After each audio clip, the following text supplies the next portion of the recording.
School bus മറിഞ്ഞ് വിദ്യാർത്ഥിനി മരിച്ച സംഭവത്തിൽ കണ്ണൂർ RTO ഓഫീസിലേക്ക് ഇരച്ചു കയറി KSU പ്രതിഷേധം. വളക്കൈ അപകടത്തിൽ പ്രതിഷേധിച്ചായിരുന്നു ഉപരോധം.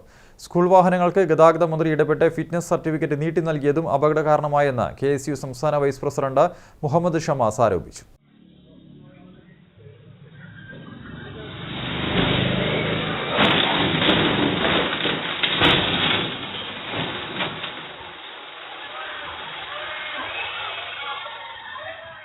വളക്കയിൽ സ്കൂൾ ബസ് മറിഞ്ഞ് വിദ്യാർത്ഥിനി മരിച്ച സംഭവത്തിൽ അധികൃതരുടെ അനാസ്ഥ ആരോപിച്ചാണ് KSU ജില്ലാ കമ്മിറ്റിയുടെ നേതൃത്വത്തിൽ RTO ഓഫീസിലേക്ക് ഇരച്ചു കയറിയത്. സ്കൂൾ വാഹനങ്ങളുടെ ഫിറ്റ്നസ് കാലാവധി നീട്ടി നൽകിയ ഗതാഗത മന്ത്രിയുടെ തീരുമാനം അനാസ്ഥയുടെ തെളിവാണെന്നും വിദ്യാർത്ഥികളെ കൊലക്കുകൊടുക്കാൻ സർക്കാർ നേതൃത്വം നൽകുകയാണെന്നും KSU സംസ്ഥാന വൈസ് പ്രസിഡന്റ് P. മുഹമ്മദ് ഷമാസും ജില്ലാ പ്രസിഡന്റ് MC അതുലും ആരോപിച്ചു. RTO ഓഫീസിലേക്ക് ഇരച്ചു കയറിയ പ്രവർത്തകർ ഉദ്യോഗസ്ഥരെ ഓഫീസിനകത്ത് തടഞ്ഞുവെച്ചു. ടൗൺ SI PP ഷമീൽ നേതൃത്വത്തിലുള്ള പോലീസ് സംഘം എത്തി നേതാക്കളെ അറസ്റ്റ് ചെയ്തു നീക്കി.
സ്കൂൾ ബസ്സുകളുടെ സുരക്ഷ പരിശോധിക്കുന്നതിൽ മോട്ടോർ വാഹന വകുപ്പിന് വീഴ്ച സംഭവിച്ചതായും നേതാക്കൾ ആരോപിച്ചു.